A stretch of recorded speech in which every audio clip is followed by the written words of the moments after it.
Hello, welcome to another Today's Decay, where we celebrate births and beginnings of everything important since the dawn of time. It is September 17th, and here are all the dates that really rate. 1839, Ira Davenport was born, one of the two Davenport brothers who traveled the countryside, marveling attendees for their spirit box. They could apparently communicate with the dead. Mid 1800s, maybe closer to late 1800s. Nobody really knows how they did it. Spirit cabinets have been built since, and nobody's exactly cracked the code. Yeah, but they were definitely celebrities in their day, that's for sure. Captured the public's imagination for the great beyond. 1904, on this day, Edgar G. Ulmer was born, filmmaker who got his start in the German Expressionist Weimar Republic era, working on such pictures as Paul Lenny's Waxworks, I think maybe Paul Wegener's The Golem.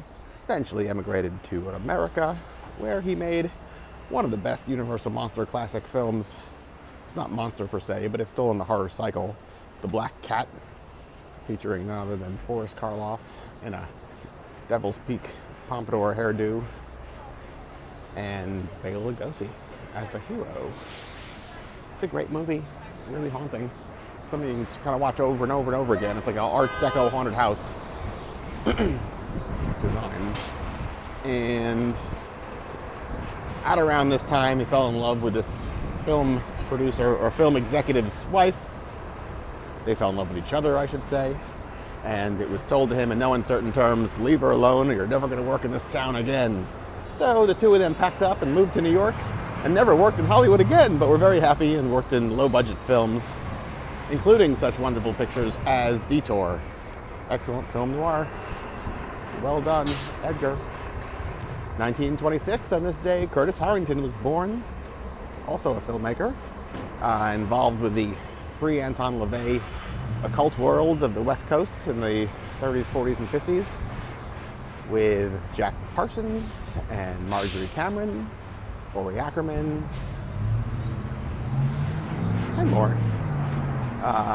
Really interesting filmmaker, did a whole bunch of occult-inspired or referencing short films early on in the 40s, 50s, and then went on to make horror films like Night Tide and Queen of Blood. I got to meet him a couple of times at several of Corey Ackerman's birthday parties, and he had a lot to say about the injustices in the world and passions and what makes people tick and why people are still doing what they're doing. And in his case, he was in the midst of directing and starring in a Edgar Allan Poe based anthology. Him as Edgar Allan Poe. And he's like, I'm going to finish this film before I die. It's what's keeping me alive, is to finish this film. I don't know that that actually happened. The film's now available. He is now dead. So, one way or the other, he got his Hollywood ending.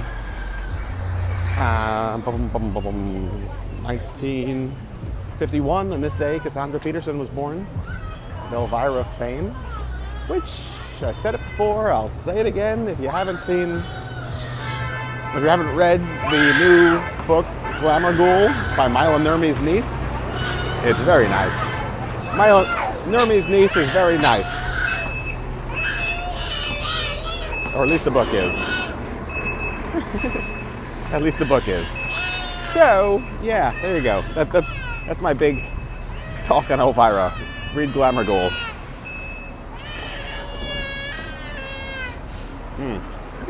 Till tomorrow. Goodbye.